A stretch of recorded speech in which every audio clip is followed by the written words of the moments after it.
কিছু মানুষ প্রায় সময় বলে থাকে যে শেষ রাতে স্বপ্ন দেখলে অথবা ফজরের পরে স্বপ্ন দেখলে সেটা পূর্ণ হয়। কোরআন হাদিসে এ ব্যাপারে কি বলে?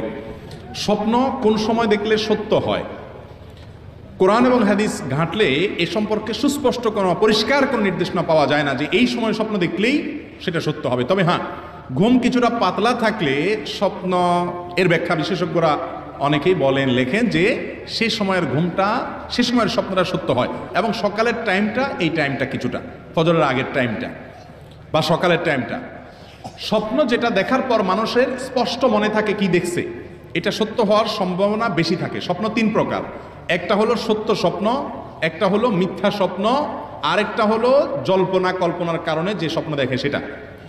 আপনি যখন বিদেশে যাওয়ার জন্য জল্পনা কল্পনা করতেছেন, ভিসা আসছে, জীবনে প্রথম বিদেশ যাবেন, ভিসার টাকা পয়সা দেওয়া হয়েছে, টিকিট হয়ে গেছে, অপেক্ষা আছেন, ডেট পড়ে গেছে,